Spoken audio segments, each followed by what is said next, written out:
ਸਨਮਾਨਯੋਗ ਗੁਰੂ ਨਿਵਾਜੇ ਸਾਧ ਸੰਗਤ ਜੀਓ,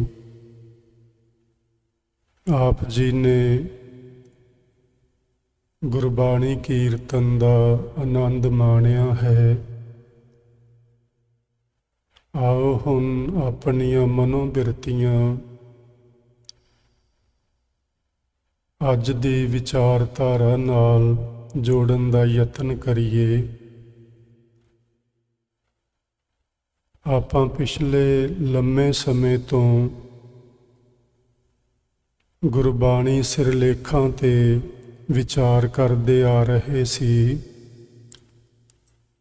ਜੋ ਪਿਛਲੇ ਐਤਵਾਰ ਪੂਰੀ ਹੋਈ ਸੀ। ਸੋ ਅੱਜ ਆਪਾਂ ਜੀਵਨ ਇਤਿਹਾਸ ਸ਼੍ਰੀ ਗੁਰੂ ਨਾਨਕ ਸਾਹਿਬ ਜੀ, ਉਹ ਆਪਾਂ ਜਿੱਥੇ ਛੱਡਿਆ ਸੀ ਉੱਥੋਂ ਹੀ ਸ਼ੁਰੂ ਕਰਾਂਗੇ। ਆਪਾਂ ਮਾਰਚ 8, 2020 ਨੂੰ ਯਾਨੀ 2 ਸਾਲ ਪਹਿਲਾਂ ਇਸ ਜੀਵਨ ਇਤਿਹਾਸ ਦੀ ਲੜੀ ਨੂੰ ਵਿਰਾਮ ਦਿੱਤਾ ਸੀ, ਕਿਉਂਕਿ ਕਰੋਨਾ ਵਾਇਰਸ ਦੇ ਕਾਰਨ ਗੁਰਦੁਆਰਾ ਸਾਹਿਬ ਦੇ ਜਿਹੜੇ ਸੰਗਤੀ ਪ੍ਰੋਗਰਾਮ ਸਨ ਉਹ ਸਾਰੇ ਬੰਦ ਕਰ ਦਿੱਤੇ ਗਏ ਸਨ। ਸੋ ਅੱਜ ਆਪਾਂ ਉੱਥੋਂ ਹੀ ਸ਼ੁਰੂ ਕਰਾਂਗੇ ਜਿੱਥੇ ਆਪਾਂ ਇਹ ਲੜੀ ਸਮਾਪਤ ਕੀਤੀ ਸੀ। ਫਿਰ ਵੀ ਜੇ ਤੁਸੀਂ ਅੱਜ ਦੀ ਕਥਾ ਨੂੰ ਲਿੰਕ ਕਰਨਾ ਹੋਵੇ ਤੇ ਤੁਸੀਂ ਜੀਵਨ ਇਤਿਹਾਸ ਕਥਾ ਨੰਬਰ 55 YouTube ਤੇ ਮੌਜੂਦ ਹੈ, ਤੁਸੀਂ ਉੱਥੋਂ ਸੁਣ ਸਕਦੇ ਹੋ, ਤਾਂ ਜੋ ਅਸੀਂ ਸਮਝ ਸਕੀਏ ਕਿ ਗੁਰੂ ਨਾਨਕ ਸਾਹਿਬ ਕਿੱਥੇ ਤੇ ਕਿਵੇਂ ਕੀ ਬਚਨ ਬਿਲਾਸ ਕਰਦੇ ਹੋਏ ਇਸ ਜਗ੍ਹਾ ਤੇ ਪਹੁੰਚੇ ਨੇ ਜਿੱਥੋਂ ਅੱਜ ਆਪਾਂ ਸ਼ੁਰੂ ਕਰ ਰਹੇ ਹਾਂ। ਅੱਜ ਦੇ ਵਿਚਾਰ ਪ੍ਰਾਰੰਭ ਕਰਨ ਤੋਂ ਪਹਿਲਾਂ ਕੱਲ੍ਹ 23 ਜੁਲਾਈ ਸੀ ਤੇ ਸਾਵਨ ਮਹੀਨੇ ਦੀ 8 ਤਰੀਕ ਸੀ। ਕੱਲ੍ਹ ਸ਼੍ਰੀ ਗੁਰੂ ਹਰਿਕ੍ਰਿਸ਼ਨ ਸਾਹਿਬ ਜੀ ਦਾ ਪ੍ਰਕਾਸ਼ ਪੁਰਬ ਸੀ। ਭਾਵੇਂ ਇੱਥੇ ਵੀ ਥੋੜ੍ਹੀ ਜਿਹੀ ਕਨਫਿਊਜ਼ਨ ਖੜੀ ਹੋ ਚੁੱਕੀ ਏ। ਨਾਨਕਸ਼ਾਹੀ ਕੈਲੰਡਰ ਵੀ 2 ਬਣ ਗਏ ਨੇ। ਇੱਕ ਹੈ ਮੂਲ ਨਾਨਕਸ਼ਾਹੀ ਕੈਲੰਡਰ ਜੋ ਸਰਦਾਰ ਪੁਰੇਵਾਲ ਨੇ ਬਣਾਇਆ ਸੀ, ਉਹੋ ਹੀ ਕੈਲੰਡਰ ਉਸ ਨੂੰ SGPC ਨੇ ਕੁਝ ਥੋੜ੍ਹਾ ਬਹੁਤਾ ਤਬਦੀਲ ਕਰਕੇ ਉਸ ਨੂੰ ਸੋਧਿਆ ਹੋਇਆ ਕੈਲੰਡਰ ਦਾ ਨਾਮ ਦੇ ਦਿੱਤਾ ਹੋਇਆ। ਸੋ ਆਪਾਂ ਜਿਹੜਾ ਮੂਲ ਰੂਪ ਵਿੱਚ ਹੈ ਪੁਰੇਵਾਲ ਵਾਲਾ ਕੈਲੰਡਰ, ਉਹਦੇ ਮੁਤਾਬਕ ਚੱਲਦੇ ਹਾਂ। ਸੋ ਉਹਦੇ ਮੁਤਾਬਕ ਕੱਲ੍ਹ ਸ਼੍ਰੀ ਗੁਰੂ ਹਰਿਕ੍ਰਿਸ਼ਨ ਸਾਹਿਬ ਜੀ ਦਾ ਪ੍ਰਕਾਸ਼ ਪੁਰਬ ਸੀ। ਗੁਰੂ ਜੀ 7 ਜੁਲਾਈ 1656 ਈਸਵੀ ਨੂੰ ਕੀਰਤਪੁਰ ਸਾਹਿਬ ਵਿਖੇ ਸ਼੍ਰੀ ਗੁਰੂ ਹਰਿਰਾਏ ਸਾਹਿਬ ਜੀ ਅਤੇ ਮਾਤਾ ਕਿਸ਼ਨ ਕੌਰ ਜੀ ਦੇ ਗ੍ਰਹਿ ਪ੍ਰਗਟ ਹੋਏ ਸਨ। ਉਹਨਾਂ ਦੀ ਅਜੇ 5 ਸਾਲ ਦੀ ਉਮਰ ਸੀ ਜਦੋਂ ਉਹਨਾਂ ਨੂੰ ਗੁਰਿਆਈ ਗੱਦੀ ਦੀ ਜ਼ਿੰਮੇਵਾਰੀ 7ਵੇਂ ਪਾਤਸ਼ਾਹ ਗੁਰੂ ਹਰਿਰਾਏ ਸਾਹਿਬ ਜੀ ਨੇ ਸੌਂਪ ਦਿੱਤੀ ਸੀ। ਕੁਝ ਲੋਕਾਂ ਦੇ ਮਨਾਂ ਵਿੱਚ ਜ਼ਰੂਰ ਇਹ ਖਿਆਲ ਪੈਦਾ ਹੁੰਦਾ ਹੈ ਕਿ ਕੀ 5 ਸਾਲਾਂ ਦਾ ਛੋਟਾ ਜਿਹਾ ਬਾਲਕ ਵੀ ਗੁਰੂ ਹੋ ਸਕਦਾ ਹੈ।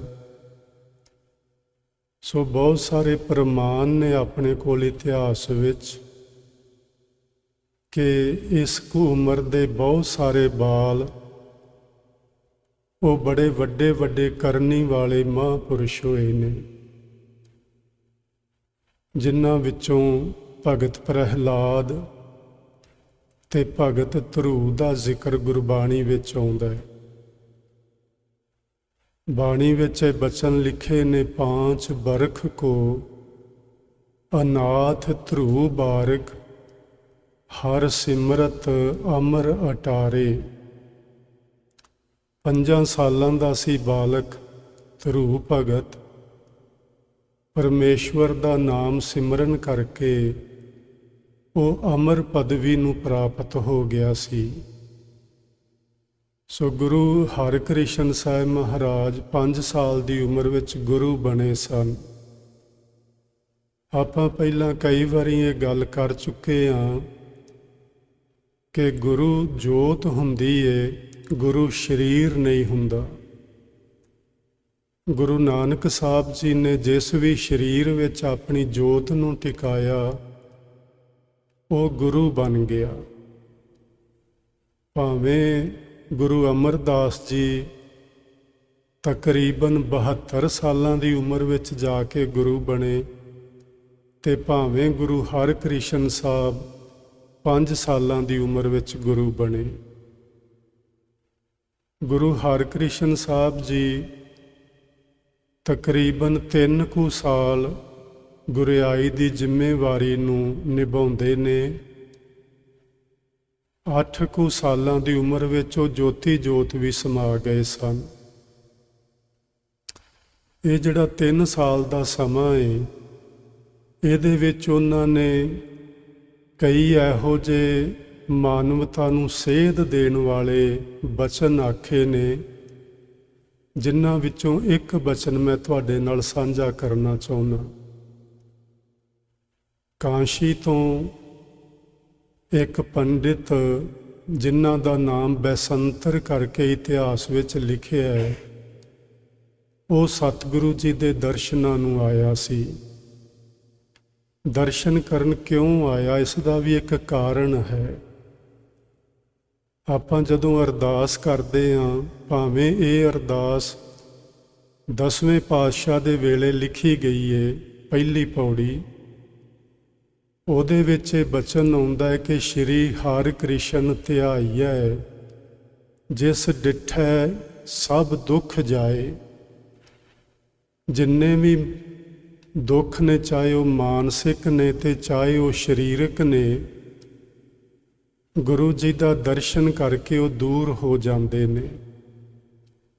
ਤੇ ਦਰਸ਼ਨ ਵੀ ਸਮਝ ਲੈਣਾ ਚਾਹੀਦਾ, ਅੱਖਾਂ ਨਾਲ ਵੇਖਣਾ ਦਰਸ਼ਨ ਇੱਕ ਕਿਸਮ ਦਾ ਹੁੰਦਾ ਹੈ। ਇੱਕ ਗੁਰੂ ਦੇ ਫਲਸਫੇ ਨੂੰ ਜ਼ਿੰਦਗੀ ਵਿੱਚ ਅਪਣਾ ਲੈਣਾ, ਉਹ ਵੀ ਦਰਸ਼ਨ ਹੁੰਦਾ ਹੈ। ਸੋ ਜਿਨ੍ਹਾਂ ਨੇ ਗੁਰੂ ਸਾਹਿਬਾਂ ਦੇ ਬਚਨ ਆਪਣੇ ਜੀਵਨ ਵਿੱਚ ਅਪਣਾਏ, ਉਹਨਾਂ ਨੇ ਸਹੀ ਅਰਥਾਂ ਵਿੱਚ ਗੁਰੂ ਦਾ ਦਰਸ਼ਨ ਕੀਤਾ, ਤੇ ਜਿਨ੍ਹਾਂ ਨੇ ਸਹੀ ਅਰਥਾਂ ਵਿੱਚ ਦਰਸ਼ਨ ਕੀਤਾ, ਉਹਨਾਂ ਦੇ ਸਾਰੇ ਦੁੱਖ ਕਲੇਸ਼ ਮਿਟ ਗਏ। ਇਹ ਪੰਡਿਤ ਸਰੀਰ ਕਰਕੇ ਰੋਗੀ ਸੀ, ਲਾ ਇਲਾਜ ਸੀ ਇਸ ਦਾ ਰੋਗ। ਇਹ ਕੀਰਤਪੁਰ ਇਹ ਗੱਲ ਸੁਣ ਕੇ ਆਇਆ ਸੀ ਕਿ ਗੁਰੂ ਹਰਿਕ੍ਰਿਸ਼ਨ ਸਾਹਿਬ ਦਾ ਦਰਸ਼ਨ ਕਰਨ ਨਾਲ ਸਾਰੇ ਰੋਗ ਮਿਟ ਜਾਂਦੇ ਨੇ। ਗੁਰੂ ਮਹਾਰਾਜ ਦੇ ਚਰਨਾਂ ਵਿੱਚ ਆ ਕੇ ਅਰਜ਼ ਕੀਤੀ ਕਿ ਮੈਨੂੰ ਇਸ ਤਰ੍ਹਾਂ ਸਰੀਰਕ ਰੋਗ ਏ, ਇਹ ਦੂਰ ਹੋਵੇ। ਗੁਰੂ ਮਹਾਰਾਜ ਜੀ ਨੇ ਆਖਿਆ ਸੀ ਕਿ ਪੰਡਿਤ ਜੀ, ਇਹ ਜਿਹੜੇ ਸਰੀਰਕ ਰੋਗ ਨੇ, ਇਹ ਕੋਈ ਬਹੁਤੀ ਵੱਡੀ ਗੱਲ ਨਹੀਂ, ਇਹ ਠੀਕ ਹੋ ਸਕਦੇ ਨੇ, ਤੂੰ ਤੰਦਰੁਸਤ ਹੋ ਸਕਦਾ ਹੈ। ਪਰ ਜਿਹੜਾ ਇੱਕ ਬਹੁਤ ਭਿਆਨਕ ਰੋਗ ਤੁਸੀਂ ਸਮਾਜ ਦੇ ਅੰਦਰ ਲਗਾ ਦਿੱਤਾ ਹੈ, ਉਸ ਨੂੰ ਠੀਕ ਕਰਨ ਦੀ ਜ਼ਰੂਰਤ ਹੈ। ਉਹਨੇ ਪੁੱਛਿਆ, ਜੀ ਅਸੀਂ ਕਿਹੜਾ ਸਮਾਜ ਨੂੰ ਇਹੋ ਜਿਹਾ ਮਾੜਾ ਰੋਗ ਲਾ ਦਿੱਤਾ ਹੈ ਜਿਸ ਨੂੰ ਠੀਕ ਕਰਨਾ ਤੁਸੀਂ ਆਖਦੇ ਹੋ? ਗੁਰੂ ਜੀ ਨੇ ਆਖਿਆ, ਜਿਹੜੀ ਤੁਸੀਂ ਵਰਨ ਵੰਡ ਬਣਾਈ, ਜਿਹੜਾ ਤੁਸੀਂ ਜਾਤੀਵਾਦ ਦਾ ਭੇਦਭਾਵ ਮਨੁੱਖਤਾ ਵਿੱਚ ਖੜਾ ਕੀਤਾ, ਇਹ ਮਾਨੋ ਸਮਾਜ ਨੂੰ ਤੁਸੀਂ ਕੋਹੜ ਦੀ ਬਿਮਾਰੀ, ਕੁਸ਼ਟ ਦੀ ਬਿਮਾਰੀ ਲਗਾ ਦਿੱਤੀ ਏ। ਇਸ ਨੂੰ ਠੀਕ ਕਰਨਾ ਚਾਹੀਦਾ। ਸਰੀਰਕ ਰੋਗ ਤਾਂ ਠੀਕ ਹੋ ਜਾਣਗੇ, ਗੁਰੂ ਸਾਹਿਬ ਜੀ ਨੇ ਇਹ ਜਿਹੜਾ ਬਚਨ ਸੀ ਕੇਵਲ ਉਸ ਪੰਡਿਤ ਨੂੰ ਨਹੀਂ ਸੀ ਆਖਿਆ, ਸਾਨੂੰ ਸਭਨਾਂ ਨੂੰ ਆਖਿਆ ਸੀ। ਅੱਜ ਜੇ ਗੁਰੂ ਹਰਿਕ੍ਰਿਸ਼ਨ ਮਹਾਰਾਜ ਜੀ ਨੂੰ ਮੰਨਣ ਵਾਲੇ ਲੋਕ ਉਹ ਵੀ ਜਾਤੀਵਾਦ ਵਿੱਚ ਫਸੇ ਹੋਣ, ਉਹ ਵੀ ਊਚ ਨੀਚ ਦੇ ਭੇਦ ਭਾਵ ਵਿੱਚ ਗ੍ਰਸੇ ਹੋਣ, ਤੇ ਇਸ ਤੋਂ ਮਾੜੀ ਗੱਲ ਹੋਰ ਕਿਹੜੀ ਹੋ ਸਕਦੀ ਹੈ। ਤੁਸੀਂ ਆਖੋਗੇ ਕਿ ਅਸੀਂ ਤੇ ਸਿੱਖ ਹਾਂ, ਅਸੀਂ ਤੇ ਜਾਤੀਵਾਦ ਨੂੰ ਨਹੀਂ ਮੰਨਦੇ, ਪਰ ਸਿੱਖੋ ਜੇ ਤੁਸੀਂ ਮੇਰੀ ਗੱਲ ਸੁਣਦੇ ਹੋਵੋ, ਤੁਸੀਂ ਤਾਂ ਜਾਤੀਵਾਦ ਦੇ ਨਾਂ ਤੇ ਗੁਰਦੁਆਰੇ ਬਣਾ ਚੁੱਕੇ ਹੋ। ਇਹ ਭਾਪਿਆਂ ਦਾ ਗੁਰਦੁਆਰਾ, ਇਹ ਜੱਟਾਂ ਦਾ ਗੁਰਦੁਆਰਾ, ਇਹ ਲਬਾਣਿਆਂ ਦਾ ਗੁਰਦੁਆਰਾ, ਇਹ ਰਵਿਦਾਸੀਆਂ ਦਾ ਗੁਰਦੁਆਰਾ, ਇਹ ਅਫਗਾਨੀਆਂ ਦਾ ਗੁਰਦੁਆਰਾ, ਇਹ ਈਰਾਨੀਆਂ ਦਾ ਗੁਰਦੁਆਰਾ। ਕੀ ਇਹ ਜਾਤੀਵਾਦ ਨਹੀਂ ਹੈ? ਗੁਰਦੁਆਰਾ ਕੇਵਲ ਗੁਰਦੁਆਰਾ ਹੁੰਦਾ ਹੈ। ਸੋ ਗੁਰੂ ਹਰਿਕ੍ਰਿਸ਼ਨ ਮਹਾਰਾਜ ਜੀ ਦੇ ਇਸ ਬਚਨ ਨੂੰ ਸਾਨੂੰ ਸਭਨਾਂ ਨੂੰ ਮੰਨਣਾ ਚਾਹੀਦਾ ਹੈ ਤੇ ਅਪਣਾਉਣਾ ਚਾਹੀਦਾ ਹੈ। ਅਸੀਂ ਜਾਤੀਵਾਦ, ਫਿਰਕਾਵਾਦ, ਇਲਾਕਾਵਾਦ ਇਸ ਤੋਂ ਉੱਚੇ ਉੱਠੀਏ। ਮਾਨਸ ਕੀ ਜਾਤ ਸਭ ਹੈ ਏਕੈ ਪਹਿਚਾਨ ਬੋ, ਏਕ ਨੂਰ ਤੇ ਸਭ ਜਗ ਉਪਜਿਆ ਕੌਣ ਭਲੇ ਕੋ ਮੰਦੇ। ਹਾਂ, ਇੱਕ ਗੱਲ ਮੈਂ ਕਹਿ ਸਕਦਾ ਹਾਂ, ਉਹ ਵੀ ਗੁਰਬਾਣੀ ਦੇ ਆਧਾਰ ਤੇ, ਕਿ ਮਨੁੱਖ ਜਾਤੀ ਕਰਕੇ ਨਾ ਨੀਵਾਂ ਹੁੰਦਾ ਹੈ ਤੇ ਨਾ ਉੱਚਾ ਹੁੰਦਾ ਹੈ। ਮਨੁੱਖ ਜੇ ਨੀਵਾਂ ਜਾਂ ਉੱਚਾ ਹੁੰਦਾ ਹੈ ਤੇ ਉਹ ਆਪਣੇ ਕਰਮਾਂ ਕਰਕੇ ਹੁੰਦਾ ਹੈ। ਗੁਰਬਾਣੀ ਵਿੱਚ ਸਤਿਗੁਰੂਆਂ ਨੇ ਬਚਨ ਲਿਖੇ ਨੇ, ਸਾ ਜਾਤ ਸਾ ਪਤ ਹੈ ਜਿਹੇ ਕਰਮ ਕਮਾਏ। ਬੰਦਾ ਜਿਹੋ ਜਿਹੇ ਕਰਮ ਕਰਦਾ ਉਹੋ ਜਿਹੀ ਉਹਦੀ ਜਾਤੀ ਬਣ ਜਾਂਦੀ, ਉਹੋ ਜਿਹਾ ਲੋਕ ਉਸ ਨੂੰ ਨਾਮ ਦੇ ਦਿੰਦੇ ਨੇ। ਚੋਰੀ ਕਰਨ ਵਾਲੇ ਨੂੰ ਚੋਰ ਆਖਿਆ ਹੀ ਜਾਏਗਾ, ਠੱਗੀ ਤੇ ਧੋਖਾ ਕਰਨ ਵਾਲੇ ਨੂੰ ਧੋਖੇਬਾਜ਼ ਤੇ ਠੱਗ ਆਖਿਆ ਹੀ ਜਾਏਗਾ, ਤੇ ਮਹਾਂਪੁਰਸ਼ਾਂ ਨੂੰ, ਭਜਨੀਕ ਬੰਦਿਆਂ ਨੂੰ ਮਹਾਂਪੁਰਸ਼ ਸੰਤ ਬ੍ਰਹਮ ਗਿਆਨੀ ਆਖ ਕੇ ਨਿਵਾਜਿਆ ਹੀ ਜਾਏਗਾ। ਸੋ ਮਨੁੱਖ ਦੇ ਕਰਮ ਹੁੰਦੇ ਨੇ ਜੀ, ਕੋਈ ਜਾਤੀ ਊਚ ਨੀਚ ਨਹੀਂ ਹੁੰਦੀ। ਕਰਮ ਸਾਨੂੰ ਉੱਚੇ ਤੇ ਨੀਵੇਂ ਬਣਾਉਂਦੇ ਹਨ। ਸੋ ਗੁਰੂ ਹਰਿਕ੍ਰਿਸ਼ਨ ਮਹਾਰਾਜ ਜੀ ਦੇ ਪਾਵਨ ਪ੍ਰਕਾਸ਼ ਦਿਵਸ ਤੇ ਜੇ ਆਪਾਂ ਉਹਨਾਂ ਦਾ ਅੱਜ ਵਾਲਾ ਇੱਕ ਬਚਨ ਪੱਲੇ ਬੰਨ੍ਹ ਲਈਏ ਕਿ ਅਸੀਂ ਇਹ ਜਿਹੜੀ ਬਿਮਾਰੀ ਸਾਡੇ ਸਮਾਜ ਵਿੱਚ ਵੜੀ ਹੈ, ਜਾਤੀਵਾਦ ਦੀ, ਇਲਾਕਾਵਾਦ ਦੀ, ਭਾਈ ਭਤੀਜਾਵਾਦ ਦੀ, ਇਸ ਨੂੰ ਖਤਮ ਕਰੀਏ। ਸੋ ਗੁਰੂ ਹਰਿਕ੍ਰਿਸ਼ਨ ਮਹਾਰਾਜ ਜੀ ਦਾ ਇਹ ਸੁਨੇਹਾ ਮੈਂ ਤੁਹਾਡੇ ਤੱਕ ਪਹੁੰਚਾਇਆ ਹੈ ਤੇ ਤੁਹਾਡੇ ਤੋਂ ਆਸ ਰੱਖਦਾ ਹਾਂ ਕਿ ਤੁਸੀਂ ਜ਼ਰੂਰ ਇਹਨੂੰ ਜੀਵਨ ਵਿੱਚ ਕਿਤੇ ਨਾ ਕਿਤੇ ਜਗ੍ਹਾ ਦਿਓਗੇ। ਆਓ ਵਿਚਾਰ ਕਰਦੇ ਹਾਂ ਗੁਰੂ ਨਾਨਕ ਸਾਹਿਬ ਜੀ ਦੇ ਪਾਵਨ ਇਤਿਹਾਸ ਦੀ। ਗੁਰੂ ਜੀ ਭਾਈ ਮਰਦਾਨਾ ਜੀ ਦੇ ਸਮੇਤ ਬੋਧ ਗਿਆ, ਜਿੱਥੇ ਮਹਾਤਮਾ ਬੁੱਧ ਜੀ ਨੂੰ ਜਿਸ ਵ੍ਰਿਕਸ਼ ਦੇ ਹੇਠਾਂ ਗਿਆਨ ਪ੍ਰਾਪਤ ਹੋਇਆ ਸੀ, ਉਸ ਜਗ੍ਹਾ ਤੇ ਗੁਰੂ ਜੀ ਗਏ ਸਨ। ਉੱਥੋਂ ਚਲਦੇ ਚਲਦੇ ਰਾਜੌਲੀ, ਅਕਬਰਪੁਰ, ਮੁੰਗੇਰ, ਭਾਗਲਪੁਰ, ਰਾਜ ਮਹਿਲ ਤੇ ਇਸ ਤੋਂ ਅੱਗੇ ਇੱਕ ਨਗਰ ਆਇਆ ਸੀ ਛੋਟਾ ਜਿਹਾ ਮਾਲ ਦਾ। ਇੱਥੇ ਆਪਾਂ ਗੱਲ ਸਮਾਪਤ ਕੀਤੀ ਸੀ। ਮੈਂ ਤਾਂ ਹੀ ਤੁਹਾਨੂੰ ਆਖਿਆ ਜੇ ਤੁਸੀਂ ਇਸ ਲੜੀ ਨੂੰ ਜੋੜਨਾ ਹੋਵੇ ਤੇ ਕਥਾ ਨੰਬਰ 55 ਜ਼ਰੂਰ ਸੁਣ ਲੈਣਾ। ਮਾਲ ਦਾ ਉੱਥੇ ਇੱਕ ਜ਼ਿਮੀਂਦਾਰ ਹੈ ਜੋ ਬਹੁਤ ਵੱਡਾ ਹੈ, ਉਹਨੇ ਇੱਕ ਆਪਣੇ ਖੇਤਾਂ ਵਿੱਚ ਬਾਗ ਲਗਵਾਇਆ ਹੋਇਆ ਤੇ ਉਸ ਬਾਗ ਦੇ ਅੰਦਰ ਇੱਕ ਛੋਟੀ ਜਿਹੀ ਕੁਟੀਆ ਬਣਵਾਈ ਹੋਈ ਉਹਨੇ, ਤੇ ਉਹ ਕੁਟੀਆ ਬਣਵਾਈ ਸਿਰਫ ਮਹਾਂਪੁਰਸ਼ਾਂ ਲਈ। ਵੇਖੋ, ਕਈ ਲੋਕ ਇਹੋ ਜਿਹੇ ਵੀ ਸੰਸਾਰ ਵਿੱਚ ਮਿਲਦੇ ਨੇ, ਉਹ ਮਹਾਂਪੁਰਸ਼ਾਂ ਦਾ ਬਹੁਤ ਅਦਬ ਤੇ ਸਤਿਕਾਰ ਕਰਦੇ ਨੇ। ਉਹਨੇ ਇੱਕ ਕੁਟੀਆ ਹੀ ਇਸ ਵਾਸਤੇ ਬਣਵਾਈ ਕਿ ਕੋਈ ਦੁਨੀਆ ਦਾ ਰਾਹੀ ਪਾਂਧੀ ਮਹਾਂਪੁਰਸ਼ ਸੰਤ ਆਵੇ ਤੇ ਇਸ ਜਗ੍ਹਾ ਤੇ ਰੁਕੇ ਤੇ ਮੈਂ ਉਹਨਾਂ ਸੰਤਾਂ ਮਹਾਂਪੁਰਸ਼ਾਂ ਦੇ ਦਰਸ਼ਨ ਕਰਕੇ ਆਪਣੇ ਆਪ ਨੂੰ ਧੰਨ ਭਾਗੀ ਸਮਝਾਂ। ਭਾਈ ਮਰਦਾਨਾ ਜੀ ਗੁਰੂ ਸਾਹਿਬ ਦੇ ਨਾਲ ਚੱਲਦੇ ਚੱਲਦੇ ਉਹ ਥੋੜ੍ਹੀ ਥਕਾਵਟ ਮਹਿਸੂਸ ਕਰਦੇ ਸਨ ਤੇ ਉਹਨਾਂ ਨੇ ਇਹ ਵੀ ਸੋਚਿਆ ਕਿ ਹੁਣ ਚੌਮਾਸਾ ਤੁਸੀਂ ਸਮਝਦੇ ਹੋ ਜਿਹੜੇ ਅੱਜ ਕੱਲ੍ਹ ਦੇ ਦਿਨ ਨੇ, ਇੱਕ ਗਰਮੀ ਬਹੁਤ ਹੁੰਦੀ, ਇੱਕ ਬਰਸਾਤ ਦਾ ਪਤਾ ਹੀ ਨਹੀਂ ਕਦੋਂ ਆ ਜਾਣੀ ਏ। ਤੇ ਭਾਈ ਮਰਦਾਨਾ ਜੀ ਦਾ ਵਿਚਾਰ ਸੀ ਕਿ ਅਸੀਂ ਚੌਮਾਸਾ ਇੱਥੇ ਹੀ ਕੱਟੀਏ। ਇੱਕ ਤੇ ਜਗ੍ਹਾ ਬੜੀ ਸੋਹਣੀ ਏ, ਬਾਗ ਲੱਗਿਆ ਹੋਇਆ, ਕੁਟੀਆ ਸੋਹਣੀ ਬਣੀ ਹੋਈ ਏ ਤੇ ਨਾਲੇ ਉੱਤੋਂ ਦਿਨ ਇਹੋ ਜਿਹੇ ਨੇ ਗਰਮੀ ਦੇ। ਗੁਰੂ ਮਹਾਰਾਜ ਜੀ ਨੇ ਭਾਈ ਮਰਦਾਨਾ ਜੀ ਦੇ ਵਿਚਾਰ ਨੂੰ ਭਾਂਪ ਕੇ ਜਾਣ ਕੇ ਉੱਥੇ ਰਹਿਣ ਦਾ, ਕੁਛ ਦਿਨ ਟਿਕਣ ਦਾ ਮਨ ਬਣਾ ਲਿਆ। ਗੁਰੂ ਜੀ ਤੇ ਸਵੇਰੇ ਤੇ ਸ਼ਾਮ ਦੋਵੇਂ ਵਕਤ ਕੀਰਤਨ ਕਰਦੇ ਹੁੰਦੇ ਸਨ। ਜਦੋਂ ਇਸ ਸਰਦਾਰ ਨੂੰ ਪਤਾ ਲੱਗਾ, ਜਿਸ ਦਾ ਨਾਮ ਰਾਮਦੇਵ ਕਰਕੇ ਲਿਖਿਆ ਹੋਇਆ ਹੈ, ਜਦੋਂ ਪਤਾ ਲੱਗਾ ਤੇ ਉਹ ਆਪਣੇ ਬਾਗ ਵਿੱਚ ਆਇਆ। ਬਾਗ ਵਿੱਚ ਆ ਕੇ ਗੁਰੂ ਮਹਾਰਾਜ ਦੇ ਦਰਸ਼ਨ ਕੀਤੇ। ਉਹਨਾਂ ਦੇ ਮੁਖ ਤੋਂ ਉਸਨੇ ਗੁਰਬਾਣੀ ਦਾ ਸ਼ਬਦ ਸੁਣਿਆ। ਸ਼ਬਦ ਸੁਣ ਕੇ ਉਹ ਬੜਾ ਪ੍ਰਸੰਨ ਹੋਇਆ ਤੇ ਫਿਰ ਗੁਰੂ ਮਹਾਰਾਜ ਜੀ ਨੂੰ ਕੁਝ ਸਮਾਂ ਰੁਕਣ ਲਈ ਬੇਨਤੀ ਕੀਤੀ। ਗੁਰੂ ਜੀ ਉਹਦਾ ਬਚਨ ਸੁਣ ਕੇ ਉੱਥੇ ਰੁਕੇ ਤੇ ਕਾਫੀ ਇਲਾਕੇ ਦੇ ਵਿੱਚ ਗੁਰੂ ਮਹਾਰਾਜ ਨੇ ਟੁੱਟੇ ਹੋਏ ਲੋਕਾਂ ਨੂੰ ਰੱਬ ਨਾਲ ਜੋੜਿਆ। ਕੁਝ ਦਿਨਾਂ ਬਾਅਦ ਇੱਥੋਂ ਰਾਮਦੇਵ ਤੋਂ ਵਿਦਿਆ ਪ੍ਰਾਪਤ ਕੀਤੀ, ਭਾਵ ਵਿਦਾਇਗੀ ਲਈ, ਤੇ ਮਾਲਦਾ ਤੋਂ ਅੱਗੇ ਤੁਰ ਪਏ। ਅਜੇ ਕਿਸੇ ਨਗਰ ਵਿੱਚ ਨਹੀਂ ਸਨ ਪਹੁੰਚੇ ਕਿ ਰਸਤੇ ਦੇ ਵਿੱਚ ਆਉਂਦਿਆਂ ਇੱਕ ਵਪਾਰੀ ਮਿਲਿਆ। ਉਸ ਵਪਾਰੀ ਨੂੰ ਗੁਰੂ ਜੀ ਨੇ ਪੁੱਛਿਆ, ਭਾਈ ਤੂੰ ਕੌਣ ਹੈ, ਕਿੱਥੇ ਚੱਲਿਆ ਹੈ? ਉਹਨੇ ਨਾ ਪਿੱਛੇ ਇੱਕ ਛੋਟੀ ਜਿਹੀ ਗੰਢੜੀ ਜੀ ਬੰਨ੍ਹ ਕੇ ਤੇ ਮੋਢੇ ਤੇ ਪਿੱਛੇ ਪਾਈ ਹੋਈ ਸੀ। ਉਹਦੇ ਹੱਥ ਵਿੱਚ ਇੱਕ ਥੈਲਾ ਸੀ।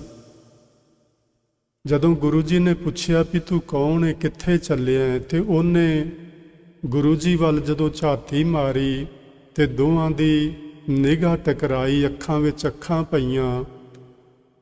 ਤੇ ਭਾਈ ਵੀਰ ਸਿੰਘ ਲਿਖਦੇ ਨੇ ਕਿ ਉਹ ਜਿਵੇਂ ਗੁਰੂ ਨਾਨਕ ਸਾਹਿਬ ਦੇ ਚਿਹਰੇ ਵੱਲ ਵੇਖਦਾ ਹੀ ਰਹਿ ਗਿਆ, ਰੁਕ ਹੀ ਗਿਆ। ਉਹਨੂੰ ਹੋਰ ਕੁਝ ਉਹਨੂੰ ਸੁੱਝਦਾ ਹੀ ਨਹੀਂ। ਮਹਾਂਪੁਰਸ਼ਾਂ ਦੀ ਨਿਗਾਹ ਵਿੱਚ, ਮਹਾਂਪੁਰਸ਼ਾਂ ਦੇ ਚਰਨਾਂ ਵਿੱਚ ਸੱਚਮੁੱਚ ਹੀ ਕੋਈ ਇੱਕ ਵੱਖਰੀ ਕਿਸਮ ਦੀ ਖਿੱਚ ਹੁੰਦੀ ਏ, ਜਿਹੜੀ ਜਗਿਆਸੂ ਜਨਾਂ ਨੂੰ ਆਪਣੇ ਵੱਲ ਖਿੱਚ ਲੈਂਦੀ ਏ। ਉਹ ਨੇਤਰਾਂ ਦੀ ਜੇ ਆਪਾਂ ਗੱਲ ਕਰੀਏ ਤੇ ਗੁਰਬਾਣੀ ਵਿੱਚ ਇਹ ਬਚਨ ਲਿਖੇ ਹੋਏ ਮਿਲਦੇ ਨੇ ਜੀ ਕਿ ਬ੍ਰਹਮ ਗਿਆਨੀ ਕੀ ਦ੍ਰਿਸ਼ਟ ਅੰਮ੍ਰਿਤ ਬਰਸੀ। ਬ੍ਰਹਮ ਗਿਆਨੀ ਮਹਾਤਮਾ ਦੀ ਦ੍ਰਿਸ਼ਟੀ ਵਿੱਚ ਅੰਮ੍ਰਿਤ ਹੁੰਦਾ ਹੈ ਤੇ ਜਿਸ ਕਿਸੇ ਵਿਅਕਤੀ ਦੀ ਦ੍ਰਿਸ਼ਟੀ ਬ੍ਰਹਮ ਗਿਆਨੀ ਦੀ ਦ੍ਰਿਸ਼ਟੀ ਨਾਲ ਮਿਲ ਜਾਏ, ਉਹ ਅੰਮ੍ਰਿਤ ਟ੍ਰਾਂਸਫਰ ਹੋ ਜਾਂਦਾ ਹੈ। ਜਿਵੇਂ ਹੀ ਉਹਦੇ ਧਿਆਨ ਵਿੱਚ ਧਿਆਨ ਗੁਰੂ ਜੀ ਦਾ ਮਿਲਿਆ ਤੇ ਉਹ ਉੱਥੇ ਹੀ ਰੁਕ ਗਿਆ। ਕਿੰਨੀ ਦੇਰ ਬਾਅਦ ਸੁਰਤ ਸੰਭਾਲੀ ਤੇ ਆਖਣ ਲੱਗਾ, ਗੁਰੂ ਜੀ ਮੈਂ ਇੱਕ ਛੋਟਾ ਜਿਹਾ ਵਪਾਰੀ ਹਾਂ। ਜੋ ਮੈਂ ਆਪਣੇ ਪਿੱਛੇ ਸਮਾਨ ਪਾਇਆ ਏ ਮੈਂ ਇਹਨਾਂ ਛੋਟੇ ਛੋਟੇ ਪਿੰਡਾਂ ਵਿੱਚ ਜਾ ਕੇ ਵੇਚਦਾ ਹਾਂ। ਆਹ ਮੇਰਾ ਥੈਲਾ, ਇਹਦੇ ਵਿੱਚ ਤੱਕੜੀ ਏ ਤੇ ਵੱਟੇ ਹਨ। ਗੁਰੂ ਜੀ ਆਖਣ ਲੱਗੇ, ਕੀ ਤੂੰ ਮੈਨੂੰ ਵਿਖਾ ਸਕਦਾ ਤੇਰੇ ਕੋਲ ਕੀ ਕੀ ਸਾਜੋ ਸਮਾਨ ਏ? ਉਹਨੇ ਉਹ ਗੰਢੜੀ ਜੀ ਉੱਥੇ ਰੱਖੀ ਤੇ ਖੋਲ ਕੇ ਸਾਰਾ ਸਮਾਨ ਆਖਣ ਲੱਗਾ, ਮਹਾਰਾਜ ਵੇਖ ਲਓ। ਗੁਰੂ ਜੀ ਆਖਣ ਲੱਗੇ, ਝੋਲੇ ਵਿੱਚ ਕੀ ਏ? ਉਹ ਵੀ ਉਹਨੇ ਕੱਢ ਕੇ ਵਿਖਾ ਦਿੱਤੇ। ਆਖਣ ਲੱਗੇ, ਆਹ ਕੀ ਏ? ਕਹਿਣ ਲੱਗਾ, ਜੀ ਇਹ ਵੱਟੇ ਨੇ। ਵੱਟੇ ਉਦੋਂ ਅੱਜ ਦੀ ਤਰ੍ਹਾਂ ਨਹੀਂ ਸਨ ਹੁੰਦੇ, ਉਹ ਪੱਥਰ ਦੇ ਗੀਟੇ ਜਿਹੇ ਹੁੰਦੇ ਸਨ। ਇੱਕ ਤੋਲ ਬਣਾਇਆ ਹੁੰਦਾ ਸੀ। ਇਹ ਸਭ ਤੋਂ ਛੋਟਾ ਵੱਟਾ ਗੁਰੂ ਜੀ ਨੇ ਉਹਦੇ ਝੋਲੇ ਵਿੱਚੋਂ ਫੜਿਆ ਤੇ ਆਖਣ ਲੱਗੇ, ਆਹ ਕੀ ਏ? ਕਹਿਣ ਲੱਗਾ, ਜੀ ਇਹ ਇੱਕ ਪਾਈਆ ਦਾ ਵੱਟਾ ਏ। ਤੇ ਗੁਰੂ ਜੀ ਉਹਨੂੰ ਹੱਥ ਵਿੱਚ ਫੜ ਕੇ ਉਸ ਪਾਈਆ ਦੇ ਵੱਟੇ ਵੱਲ ਬੜੇ ਗੌਰ ਨਾਲ ਵੇਖਣ ਲੱਗ ਪਏ। ਉਹ ਵਪਾਰੀ ਵੀ ਤੇ ਭਾਈ ਮਰਦਾਨਾ ਵੀ ਗੁਰੂ ਜੀ ਵੱਲ ਵੇਖੀ ਜਾ ਰਹੇ ਨੇ। ਗੁਰੂ ਜੀ ਉਸ ਵੱਟੇ ਨੂੰ ਹੱਥ ਵਿੱਚ ਫੜ ਕੇ ਕਹਿੰਦੇ ਨੇ, ਵਾਹ ਪਾਈਆ ਦੇ ਵੱਟੇ, ਵਾਹ। ਉਹ ਵਾਹ ਵਾਹ ਕਰਦੇ। ਭਾਈ ਵੀਰ ਸਿੰਘ ਲਿਖਦੇ ਨੇ, ਉਹਨਾਂ ਦੀ ਸੁਰਤ ਉੱਚੀ ਉੱਠ ਗਈ। ਉਹਨਾਂ ਦੇ ਨੇਤਰ, ਜਿਹੜੀਆਂ ਅੰਦਰ ਸਾਡੀਆਂ ਕਾਲੀਆਂ ਧਾਰੀਆਂ ਨੇ ਨਾ, ਜਦੋਂ ਕੋਈ ਮਹਾਂਪੁਰਸ਼ ਸਮਾਧੀ ਵਿੱਚ ਬੈਠਦੇ ਨੇ, ਇਹ ਉੱਤੇ ਨੂੰ ਚਲੀਆਂ ਜਾਂਦੀਆਂ ਨੇ, ਸੁਭਾਵਕ ਹੀ ਜਾਂਦੀਆਂ ਨੇ, ਕਰਨੀਆਂ ਨਹੀਂ ਚਾਹੀਦੀਆਂ, ਆਪੇ ਹੋ ਜਾਂਦੀਆਂ ਨੇ। ਗੁਰੂ ਜੀ ਖਲੋਤੇ ਨੇ ਤੇ ਉਹਨਾਂ ਦੀਆਂ ਇਹ ਅੱਖਾਂ ਕਾਲੀਆਂ ਧਾਰੀਆਂ ਉੱਤੇ ਨੂੰ ਚਲੀਆਂ ਗਈਆਂ, ਮਾਨੋ ਸਮਾਧੀ ਸਥਿਤ ਹੋ ਗਏ। ਕਿੰਨਾ ਸਮਾਂ ਵਾਹ ਵਾਹ ਵਾਹ ਵਾਹ ਕਰਦਿਆਂ ਲੰਘ ਗਿਆ। ਭਾਈ ਮਰਦਾਨਾ ਵੀ ਕਿਸੇ ਰੰਗ ਵਿੱਚ ਰੰਗਿਆ ਗਿਆ ਤੇ ਉਹ ਵਪਾਰੀ ਵੀ। ਕਾਫੀ ਦੇਰ ਬਾਅਦ ਜਦੋਂ ਗੁਰੂ ਜੀ ਆਪਣੇ ਧਿਆਨ ਤੋਂ ਥੱਲੇ ਆਏ ਤੇ ਉਹ ਵਪਾਰੀ ਪੁੱਛਦਾ, ਮਹਾਰਾਜ ਜੀ, ਇਸ ਵੱਟੇ ਵਿੱਚ ਇਹੋ ਜਿਹੀ ਕਿਹੜੀ ਵਿਲੱਖਣਤਾ ਹੈ ਕਿ ਤੁਸੀਂ ਇਹਨੂੰ ਹੱਥ ਵਿੱਚ ਫੜ ਕੇ ਤੇ ਵਾਹ ਵਾਹ ਦੀ ਧੁਨੀ ਅਲਾਪਣ ਲੱਗ ਪਏ? ਗੁਰੂ ਸਾਹਿਬ ਨੇ ਇੱਕ ਬੜਾ ਸੋਹਣਾ ਬਚਨ ਆਖਿਆ। ਆਖਣ ਲੱਗੇ, ਇਹ ਛੋਟਾ ਜੂ ਸੀ। ਗੱਲ ਬੜੀ ਸਮਝਣ ਵਾਲੀ ਹੈ। ਜੇ ਆਪਾਂ ਛੋਟੇ ਹੋ ਗਏ ਤੇ ਗੁਰੂ ਦੀ ਨਿਗਾਹ 'ਚ ਪ੍ਰਵਾਨ ਹੋ ਜਾਵਾਂਗੇ। ਜੇ ਵੱਡੇ ਬਣੇ ਰਹੇ ਤੇ ਫਿਰ ਗੁਰੂ ਦੀ ਨਿਗਾਹ 'ਚੋਂ ਡਿੱਗ ਪਵਾਂਗੇ। ਵੱਡੇ ਤੇ ਛੋਟੇ ਹੋਣ ਦੇ ਭਾਵ ਨੂੰ ਜਰਾ ਸਮਝ ਲੈਣਾ। ਛੋਟੇ ਹੋਣ ਤੋਂ ਮਤਲਬ ਹੈ ਨਿਮਰਤਾ ਵਿੱਚ ਆਉਣਾ, ਗਰੀਬੀ ਵਿੱਚ ਰਹਿਣਾ। ਵੱਡੇ ਹੋਣ ਤੋਂ ਮਤਲਬ ਹੈ ਅਹੰਕਾਰ ਕਰਨਾ, ਹੰਕਾਰੀ ਹੋ ਜਾਣਾ, ਦੂਜੇ ਆਦਮੀਆਂ ਨੂੰ ਆਦਮੀ ਹੀ ਨਾ ਸਮਝਣਾ। ਉਸ ਨੂੰ ਆਖਦੇ ਨੇ ਵੱਡਾ ਹੋਣਾ। ਵੱਡਿਆਂ ਸਿਓ ਕਿਆ ਰੀਸ, ਗੁਰੂ ਜੀ ਨੇ ਆਖਿਆ ਵੀ ਇਹ ਛੋਟਾ ਜੂ ਸੀ। ਇਹ ਬਚਨ ਕਰਦੇ ਰਹੇ ਗੁਰੂ ਸਾਹਿਬ।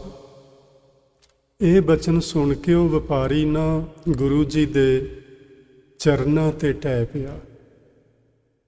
ਉਹਨੇ ਆਪਣਾ ਮਸਤਕ ਗੁਰੂ ਜੀ ਦੇ ਚਰਨਾਂ ਨਾਲ ਛੁਹਾਇਆ। ਸੱਚ ਜਾਣਿਆ ਜੇ ਤੁਹਾਨੂੰ ਕਦੀ ਕਿਸੇ ਮਹਾਂਪੁਰਸ਼ ਦੇ ਚਰਨਾਂ ਦੀ ਛੂਹ ਮਿਲੇ ਤੇ ਗੁਰੇਜ਼ ਨਾ ਕਰਨਾ।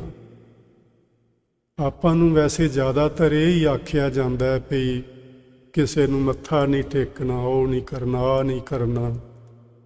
ਚੰਗੀਆਂ ਗੱਲਾਂ ਹੋਣਗੀਆਂ ਕਿਸੇ ਹੱਦ ਤੱਕ ਸਿਧਾਂਤਕ ਤੌਰ ਤੇ, ਪਰ ਸੱਚਮੁੱਚ ਹੀ ਗੁਰੂ ਮਹਾਂਪੁਰਸ਼ਾਂ ਦੇ ਚਰਨਾਂ ਵਿੱਚ ਇੱਕ ਇਹੋ ਜਿਹੀ ਖਿੱਚ ਹੁੰਦੀ ਹੈ, ਜੇ ਮੱਥਾ ਛੁਹਾ ਜਾਏ ਤੇ ਮੱਥੇ ਦੀਆਂ ਤਕਦੀਰਾਂ, ਲਕੀਰਾਂ ਬਦਲ ਜਾਂਦੀਆਂ ਨੇ। ਜਿਵੇਂ ਉਹਦਾ ਮਸਤਕ ਗੁਰੂ ਨਾਨਕ ਸਾਹਿਬ ਦੇ ਚਰਨਾਂ ਤੇ ਲੱਗਿਆ ਤੇ ਭਾਈ ਸੰਤੋਖ ਸਿੰਘ ਨਾਨਕ ਪ੍ਰਕਾਸ਼ ਵਿੱਚ ਇਹ ਬਚਨ ਲਿਖਦੇ ਨੇ। ਉਹ ਕਹਿੰਦੇ ਨੇ, ਅਦਭੁਤ ਭਇਓ ਅਵਰ ਹੀ ਠਾਟਾ। ਇੱਕ ਅਜੀਬ ਕਿਸਮ ਦਾ ਠਾਠ ਵੱਜ ਗਿਆ, ਆਨੰਦ ਵੱਜ ਗਿਆ ਜਦੋਂ ਉਸ ਵਪਾਰੀ ਨੇ ਗੁਰੂ ਜੀ ਦੇ ਚਰਨਾਂ ਤੇ ਆਪਣਾ ਮਸਤਕ ਲਗਾ ਦਿੱਤਾ। ਉਹ ਠਾਠ ਕੀ ਸੀ? ਅਸੀਂ ਵੈਸੇ ਜਦੋਂ ਕੋਈ ਪਰਿਵਾਰ ਬੜਾ ਸੁੱਖ ਵਿੱਚ, ਬੜੇ ਅਮੀਰੀ ਲਹਿਜੇ ਵਿੱਚ ਵੱਸਦਾ ਹੋਵੇ ਤੇ ਅਸੀਂ ਕਹਿੰਦੇ ਹਾਂ ਬੜੇ ਠਾਠ ਬਾਠ ਬਣੇ ਨੇ। ਇਸ ਵਪਾਰੀ ਦਾ ਠਾਠ ਕੀ ਬਣਿਆ? ਭਾਈ ਸਾਹਿਬ ਲਿਖਦੇ ਨੇ, ਤੇਹ ਛਿਨ ਖੁੱਲ੍ਹ ਗਏ ਬਿਕਟ ਕਪਾਟਾ। ਬਿਕਟ ਦਾ ਮਤਲਬ ਹੈ ਜਿਹੜੇ ਬੜੇ ਸਖਤ ਕਪਾਟ ਸਨ। ਦਰਵਾਜ਼ਾ ਹੈ ਸਾਡੇ ਅੰਦਰ ਜੀ ਇੱਕ ਜਿਹੜਾ ਬੰਦ ਹੈ, ਜਿਸ ਨੂੰ ਗੁਰੂ ਸਾਹਿਬ ਨੇ ਲਿਖਿਆ, ਬੱਜਰ ਕਪਾਟ ਨਾ ਖੁੱਲਣੀ।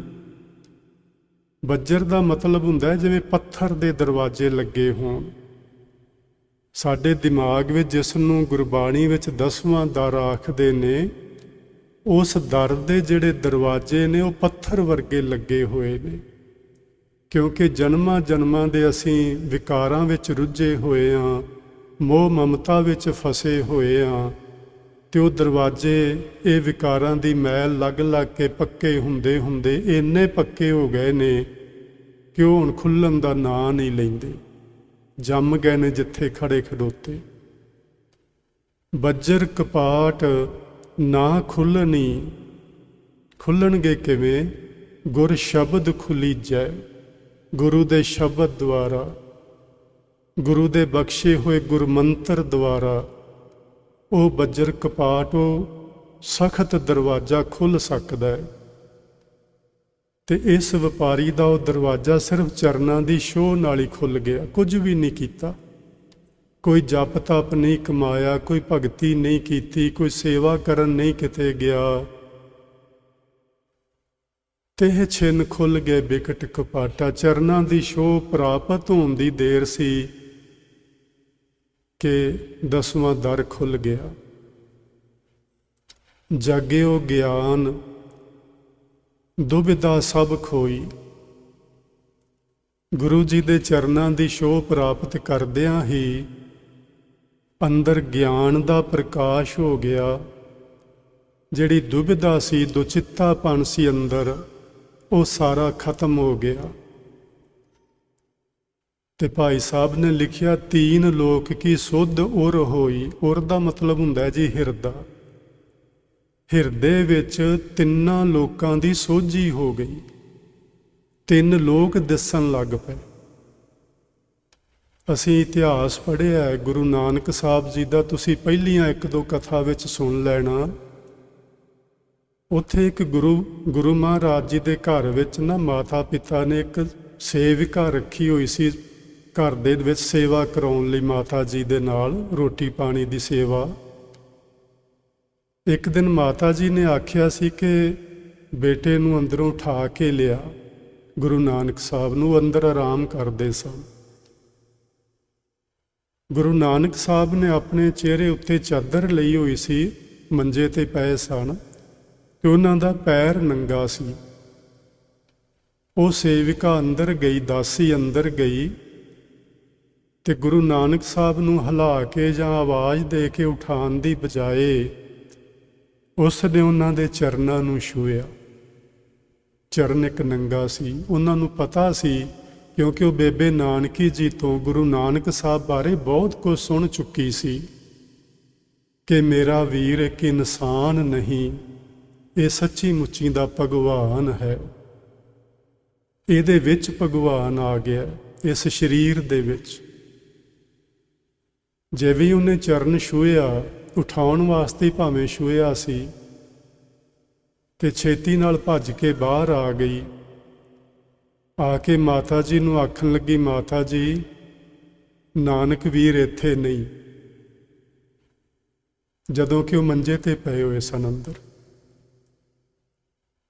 ਮਾਤਾ ਜੀ ਪੁੱਛਦੇ ਨੇ, ਤੂੰ ਝੱਲੀ ਹੋ ਗਈ ਹੈ, ਅੰਦਰ ਤੇ ਸੁੱਤੇ ਹੋਏ ਨੇ ਉਹ।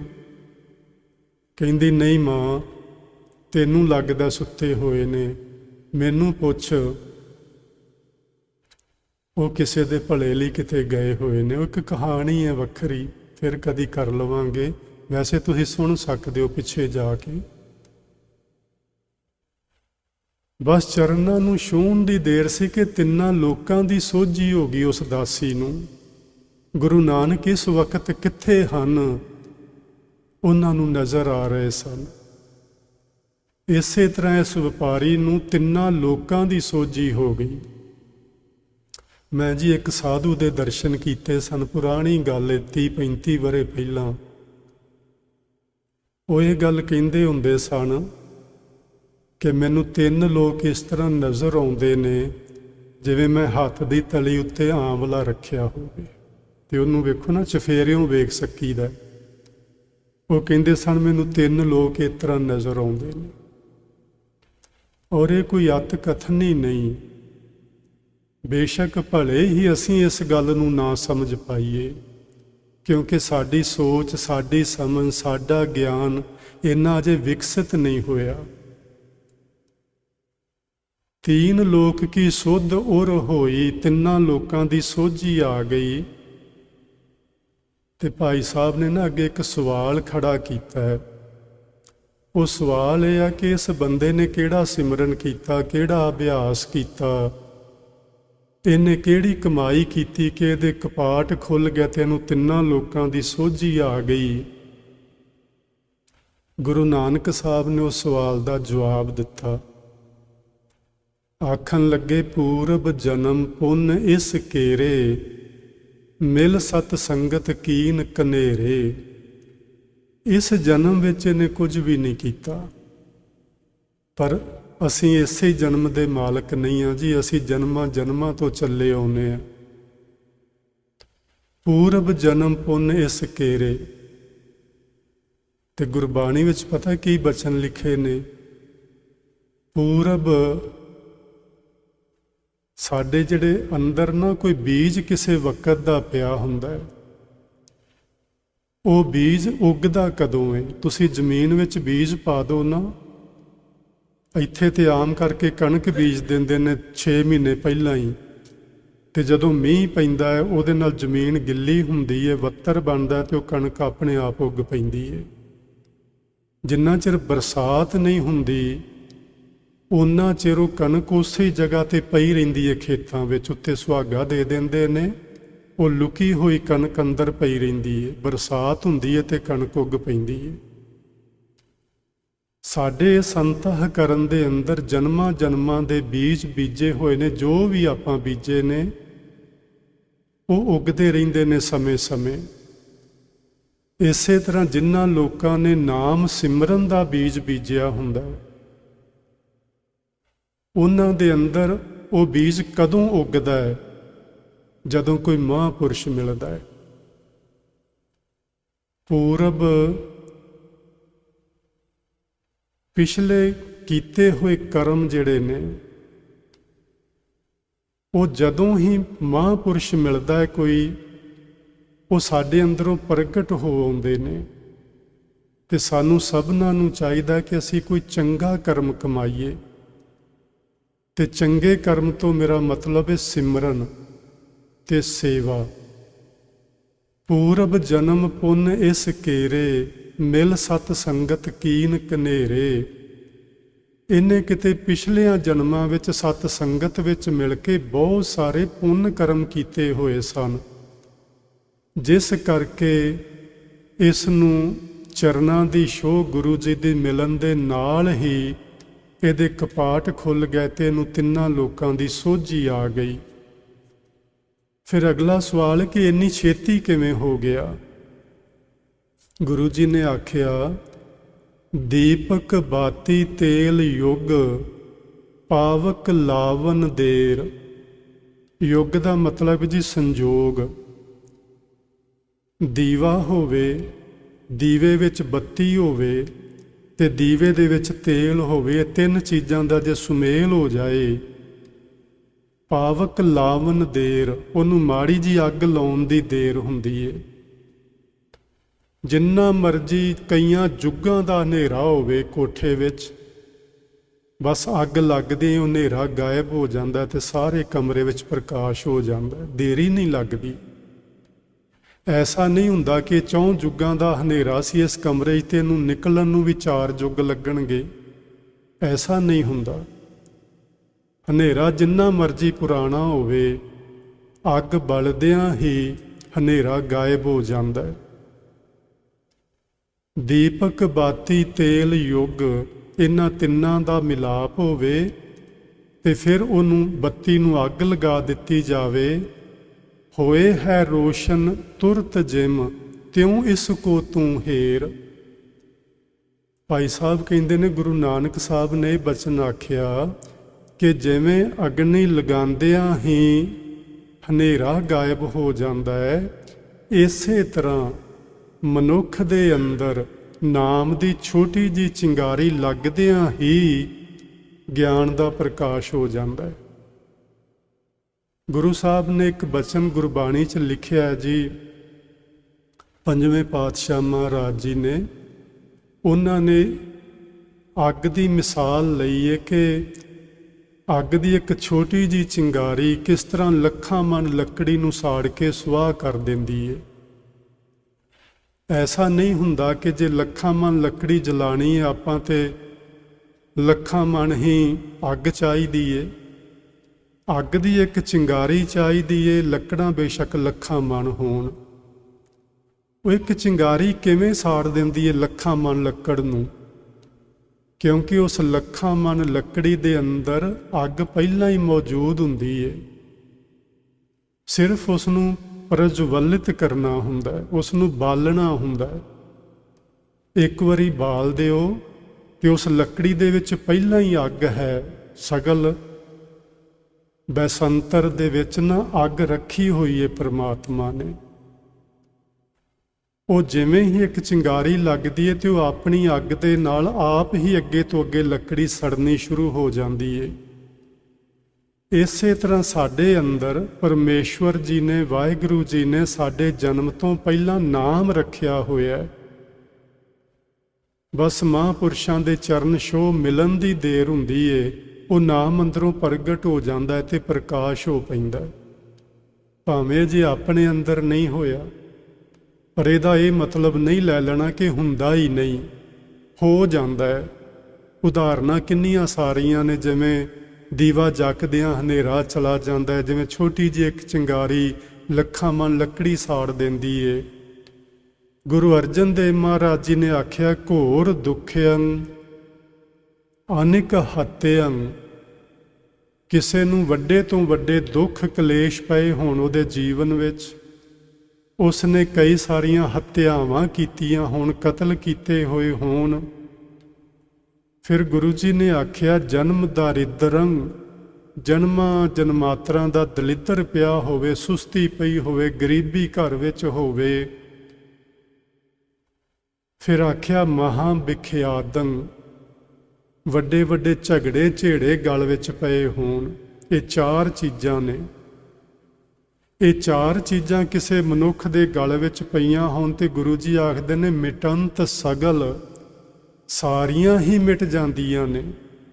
ਵੱਡੇ ਵੱਡੇ ਮਾਨਸਿਕ ਤੇ ਸਰੀਰਕ ਦੁੱਖ ਦੂਰ ਹੋ ਜਾਂਦੇ ਨੇ, ਜੀਵਨ ਵਿੱਚ ਝਗੜੇ ਝੇੜੇ ਮੁੱਕ ਜਾਂਦੇ ਨੇ, ਤੇ ਹੋਰ ਜਿਹੜੇ ਉਪੱਦਰ ਨੇ ਜ਼ਿੰਦਗੀ ਦੇ ਵਿੱਚ, ਗਰੀਬੀ ਤੇ ਜਿਹੜੀਆਂ ਹੱਤਿਆਵਾਂ ਦੇ ਪਾਪ ਲੱਗੇ ਹੋਏ, ਸਭ ਖਤਮ ਹੋ ਜਾਂਦੇ ਨੇ। ਕਿਵੇਂ? ਸਿਮਰੰਤ ਹਰ ਨਾਮ ਨਾਨਕ ਜੈਸੇ ਪਾਵਕ ਕਾਸ਼ਟ ਭਸਮੰ ਕਰੋਤ। ਇਹ ਉਹਨਾਂ ਨੇ ਉਦਾਹਰਨ ਲਈ ਹੈ। ਇਹ ਸਾਰੀਆਂ ਚਾਰੇ ਚੀਜ਼ਾਂ ਜੋ ਆਪਾਂ ਉੱਤੇ ਸਮਝੀਆਂ ਨੇ, ਇਸ ਤਰ੍ਹਾਂ ਖਤਮ ਹੋ ਜਾਂਦੀਆਂ ਨੇ ਜਿਵੇਂ ਇੱਕ ਛੋਟੀ ਜਿਹੀ ਚਿੰਗਾਰੀ ਪੂਰੀ ਦੀ ਪੂਰੀ ਲੱਕੜੀ ਦੇ ਢੇਰ ਨੂੰ ਸਾੜ ਕੇ ਸੁਆਹ ਕਰ ਦਿੰਦੀ ਏ। ਇਸ ਤਰ੍ਹਾਂ ਪਰਮੇਸ਼ਵਰ ਦਾ ਅੰਮ੍ਰਿਤ ਨਾਮ ਜੇ ਸੱਚਮੁੱਚ ਹੀ ਅੰਦਰੋਂ ਉਜਾਗਰ ਹੋ ਪਵੇ, ਬਲ ਪਵੇ, ਤੇ ਇਹਨਾਂ ਸਾਰੀਆਂ ਚੀਜ਼ਾਂ ਨੂੰ ਸਾੜ ਕੇ ਸੁਆਹ ਕਰਨ ਦੀ ਸਮਰੱਥਾ ਰੱਖਦਾ ਹੈ। ਸੋ ਗੁਰੂ ਜੀ ਨੇ ਉਹਦੇ ਸਵਾਲਾਂ ਦੇ ਜਵਾਬ ਦਿੱਤੇ ਕਿ ਭਾਈ ਇਸ ਮਹਾਂਪੁਰਸ਼ ਨੂੰ, ਇਸ ਵਪਾਰੀ ਨੂੰ ਇੰਨੀ ਛੇਤੀ ਇਹ ਸਭ ਕਿਉਂ ਹੋ ਗਿਆ? ਕਿਉਂਕਿ ਇਹਨੇ ਪੂਰਬਲੇ ਜਨਮਾਂ ਦੇ ਵਿੱਚ ਚੰਗੇ ਕਰਮ ਕਮਾਏ ਨੇ ਸਤ ਸੰਗਤ ਵਿੱਚ ਮਿਲ ਕੇ। ਇਸੇ ਲਈ ਮੈਂ ਆਪ ਜੀ ਨੂੰ ਬਹੁਤ ਵਾਰੀ ਬੇਨਤੀ ਕਰਦਾ ਰਹਿਣਾ ਵੀ ਸਤ ਸੰਗਤ ਜ਼ਰੂਰ ਕਰਿਆ ਕਰੋ। ਜਿੱਥੇ ਵੀ ਕਰਨ ਦਾ ਮੌਕਾ ਮਿਲੇ, ਜਿੱਥੇ ਵੀ ਸੁਭਾਗ ਬਣੇ, ਉੱਥੇ ਹੀ ਪਹੁੰਚ ਜਾਓ। ਸਤ ਸੰਗਤ ਕਦੇ ਨਾ ਛੱਡਣਾ। ਪੂਰਬ ਜਨਮ ਪੁੰਨ ਇਸ ਕੇਰੇ, ਮਿਲ ਸਤ ਸੰਗਤ ਕੀਨ ਕਨੇਰੇ। ਫਿਰ ਇਹਦੇ ਅੰਦਰ ਦੀਪਕ, ਉਹਦੇ 'ਚ ਬੱਤੀ ਵੀ ਸੀ, ਤੇਲ ਵੀ ਸੀ। ਭਾਵ ਇਹਨੇ ਸ਼ੁਭ ਕਰਮ ਕੀਤੇ ਸਨ, ਨਾਮ ਜਪਿਆ ਸੀ, ਮਹਾਂਪੁਰਸ਼ਾਂ ਦੀ ਸੰਗਤ ਕੀਤੀ ਹੋਈ ਸੀ। ਹੁਣ ਤੇ ਸਿਰਫ ਮਾੜੀ ਜੀ ਤੀਲੀ ਲਗਾਉਣ ਦੀ ਦੇਰ ਸੀ। ਉਹ ਮੈਂ ਲਗਾ ਦਿੱਤੀ, ਚਰਨਾਂ ਨੂੰ ਇਹਨੇ ਛੂਹਿਆ ਤੇ ਉਹ ਤੀਲੀ ਲੱਗ ਗਈ ਤੇ ਗਿਆਨ ਦਾ ਪ੍ਰਕਾਸ਼ ਹੋ ਗਿਆ। ਸੋ ਗੁਰੂ ਨਾਨਕ ਸਾਹਿਬ ਜੀ ਸਾਨੂੰ ਇਸ ਤਰ੍ਹਾਂ ਕੁਝ ਸਮਝਾਉਣਾ ਚਾਹੁੰਦੇ ਨੇ ਕਿ ਸਤ ਸੰਗਤ ਕਰਿਆ ਕਰੋ। ਇਹ ਵਪਾਰੀ ਜਿੱਥੇ ਲੂਣ ਤੇਲ ਵੇਚਦਾ ਫਿਰਦਾ ਸੀ, ਛੋਟੇ ਛੋਟੇ ਵੱਟੇ ਤੇ ਤੱਕੜੀ ਲਈ ਫਿਰਦਾ ਹੁੰਦਾ ਸੀ, ਇਤਿਹਾਸ ਵਿੱਚ ਲਿਖਿਆ ਹੈ ਕਿ ਇਹ ਦਾਤਾਂ ਦੇ ਵੰਡਣ ਵਾਲਾ ਦਾਤਾ ਬਣ ਗਿਆ। ਗੁਰੂ ਨਾਨਕ ਮਹਾਰਾਜ ਜੀ ਦੀ ਸੰਗਤ ਕਰਕੇ ਇਹਨੂੰ ਉਹ ਲੂਣ ਤੇਲ ਤੇ ਸਭ ਭੁੱਲ ਗਿਆ। ਹੁਣ ਜੇ ਕਿਸੇ ਮਨੁੱਖ ਨੂੰ ਹੀਰਾ ਮਿਲ ਗਿਆ ਹੋਵੇ ਤੇ ਉਹ ਕੀ ਪੈਨੀਆਂ ਦੁੱਕੀਆਂ ਤਿੱਕੀਆਂ ਇਕੱਠੀਆਂ ਕਰੇਗਾ? ਉਹਨੂੰ ਕੀ ਜ਼ਰੂਰਤ ਹੈ? ਉਹਨਾਂ ਨੂੰ ਹੀਰਾ ਮਿਲ ਗਿਆ। ਐਸੋ ਹੀਰਾ ਹਰ ਕੋ ਨਾਮ, ਹਰੀ ਦਾ ਨਾਮ ਗੁਰੂ ਨਾਨਕ ਸਾਹਿਬ ਦੀ ਛੋਹ ਮਿਲਦਿਆਂ ਹੀ ਉਹਨੂੰ ਹੀਰਾ ਪ੍ਰਾਪਤ ਹੋ ਗਿਆ ਤੇ ਉਹਨੂੰ ਹੀਰਿਆਂ ਦਾ ਵਪਾਰੀ ਬਣ ਗਿਆ। ਹੁਣ ਦੂਰੋਂ ਦੂਰੋਂ ਲੋਕ ਉਹਦੀ ਸੰਗਤ ਕਰਨ ਆਉਂਦੇ ਨੇ। ਉਹ ਦੂਜਿਆਂ ਲੋਕਾਂ ਨੂੰ ਵਾਹਿਗੁਰੂ ਜੀ ਦੇ ਨਾਮ ਰੂਪ ਹੀਰੇ ਨਾਲ ਜੋੜਨ ਦੇ ਯੋਗ ਬਣ ਗਿਆ। ਸੋ ਆਪਾਂ ਕੋਸ਼ਿਸ਼ ਕਰੀਏ ਕਿ ਆਪਾਂ ਗੁਰੂ ਨਾਨਕ ਸਾਹਿਬ ਮਹਾਰਾਜ ਜੀ ਦੀ ਸੰਗਤ ਵਿੱਚ ਆਉਂਦੇ ਹਾਂ ਤੇ ਕੇਵਲ ਸੰਗਤ ਕਰਕੇ ਉੱਠ ਕੇ ਨਹੀਂ ਚਲੇ ਜਾਣਾ, ਕੁਛ ਪੱਲੇ ਬੰਨ੍ਹ ਕੇ ਲਿਜਾਣਾ। ਮੈਂ ਵੀ ਤੇ ਤੁਸੀਂ ਵੀ ਕੁਝ ਸਮਝ ਕੇ ਜਾਈਏ, ਕੁਛ ਪੱਲੇ ਬੰਨ੍ਹ ਕੇ ਲੈ ਜਾਈਏ। ਮੈਂ ਸ਼ੁੱਕਰਵਾਰ ਆਪ ਜੀ ਨੂੰ ਬੇਨਤੀ ਕਰਦਾ ਸਾਂ ਕਿ ਜੋ ਵੀ ਤੁਹਾਡੇ ਕੋਲ ਗੁਣ ਹੈ ਉਹ ਤੁਸੀਂ ਲੋਕਾਂ ਵਿੱਚ ਵੰਡਿਆ ਕਰੋ। ਜੋ ਵੀ ਤੁਹਾਡੇ ਕੋਲ ਹੋਵੇ ਉਹ ਜ਼ਰੂਰ ਲੋਕਾਂ ਵਿੱਚ ਵੰਡਿਆ ਕਰੋ। ਇਸ ਨੂੰ ਸੇਵਾ ਆਖਦੇ ਨੇ, ਇਸ ਨੂੰ ਵੰਡ ਕੇ ਛਕਣਾ ਆਖਦੇ ਨੇ। ਤੇ ਇਹ ਸੇਵਾ ਕਰਦੇ ਕਰਦੇ ਨਾਲ ਨਾਮ ਜਪਿਆ ਕਰੋ। 7-8 ਅਰਬ ਲੋਕ ਨੇ ਇਸ ਧਰਤੀ ਉੱਤੇ ਵੱਸਦੇ, ਤੇ ਜੇ ਆਪਾਂ ਸਾਰੇ ਲੋਕ ਦੂਜਿਆਂ ਵਾਸਤੇ 1-1 ਘੰਟਾ ਰੋਜ਼ ਕੰਮ ਕਰੀਏ ਤੇ 8 ਅਰਬ ਘੰਟੇ ਲੋਕਾਂ ਵਾਸਤੇ ਕੰਮ ਅਸੀਂ ਕਰ ਪਾਵਾਂਗੇ। ਲੇਕਿਨ ਮੈਂ ਬੇਨਤੀ ਕਰ ਰਿਹਾ ਸਾਂ ਕਿ ਅਸੀਂ ਆਪਣੇ ਲਈ 16-18 ਘੰਟੇ ਵੀ ਕੰਮ ਕਰ ਸਕਦੇ ਹਾਂ 24 ਘੰਟਿਆਂ 'ਚੋਂ, ਪਰ ਕਿਸੇ ਵਾਸਤੇ ਸਾਡੇ ਲਈ 1 ਮਿੰਟ ਕੱਢਣਾ ਵੀ ਔਖਾ ਹੋ ਜਾਂਦਾ। ਕੋਸ਼ਿਸ਼ ਕਰਿਆ ਕਰੀਏ। ਇਹ ਜਿਹੜੇ ਗੁਰਮਤਿ ਨੇ ਸਾਨੂੰ ਅਸੂਲ ਸਮਝਾਏ ਨੇ, ਲੋਕ ਭਲਾਈ ਦੇ ਕੰਮ ਕਰਨੇ, ਪਰਉਪਕਾਰ ਕਰਨਾ, ਸੇਵਾ ਕਰਨੀ, ਜੋ ਵੀ ਤੁਹਾਡੇ ਕੋਲ ਗੁਣ ਹੈ ਉਹ ਕਿਸੇ ਦੂਜੇ ਨੂੰ ਦੇਣਾ ਤੇ ਨਿਰਸਵਾਰਥ ਹੋ ਕੇ ਦੇਣਾ, ਉਸ ਨੂੰ ਸੇਵਾ ਆਖਦੇ ਨੇ। ਜੇ ਆਪਾਂ ਸੇਵਾ ਤੇ ਸਿਮਰਨ ਕਰਨ ਲੱਗ ਪਏ ਤੇ ਸਮਝੋ ਕਦੀ ਨਾ ਕਦੀ ਕਿਸੇ ਮਹਾਂਪੁਰਸ਼ਾਂ ਦੇ, ਕਿਸੇ ਗੁਰੂ ਜਨ ਦੇ ਚਰਨਾਂ ਦੀ ਛੋਹ ਸਾਨੂੰ ਵੀ ਪ੍ਰਾਪਤ ਹੋਵੇਗੀ ਤੇ ਅਸੀਂ ਵੀ ਫਿਰ ਇਹ ਮਾਇਆ ਦਾ ਵਣਜ ਛੱਡ ਕੇ ਫਿਰ ਪਰਮੇਸ਼ਵਰ ਦੇ ਨਾਮ ਦੇ ਹੀਰਿਆਂ ਦਾ ਵਣਜ ਕਰਨ ਲੱਗ ਪਵਾਂਗੇ ਤੇ ਸੱਚੇ ਸੁੱਚੇ ਵਪਾਰੀ ਬਣ ਜਾਵਾਂਗੇ। ਇੰਨੇ ਕੁ ਸ਼ਬਦ ਅੱਜ ਤੁਸੀਂ ਪ੍ਰਵਾਨ ਕਰਨਾ ਜੀ। ਆਉਣ ਵਾਲੇ ਸਮੇਂ 'ਚ ਗੁਰੂ ਨਾਨਕ ਸਾਹਿਬ ਦਾ ਇਤਿਹਾਸ ਇਸ ਤੋਂ ਅੱਗੇ ਆਪਾਂ ਜਾਰੀ ਰੱਖਾਂਗੇ। ਤੁਸੀਂ ਬੜੇ ਪਿਆਰ ਨਾਲ ਬੈਠ ਕੇ ਅੱਜ ਦੀ ਵਿਚਾਰ ਨੂੰ ਸੁਣਿਆ। ਆਪ ਜੀ ਦਾ ਬਹੁਤ ਬਹੁਤ ਧੰਨਵਾਦ। ਮੇਰੇ ਪਾਸੋਂ ਬੇਅੰਤ ਹੋਈਆਂ ਭੁੱਲਾਂ ਦੀ ਖਿਮਾ ਚਾਹੁੰਦਾ ਹਾਂ। ਪਿਆਰ ਨਾਲ ਆਖੋ ਜੀ, ਵਾਹਿਗੁਰੂ ਜੀ ਕਾ ਖਾਲਸਾ, ਵਾਹਿਗੁਰੂ ਜੀ ਕੀ ਫਤਿਹ।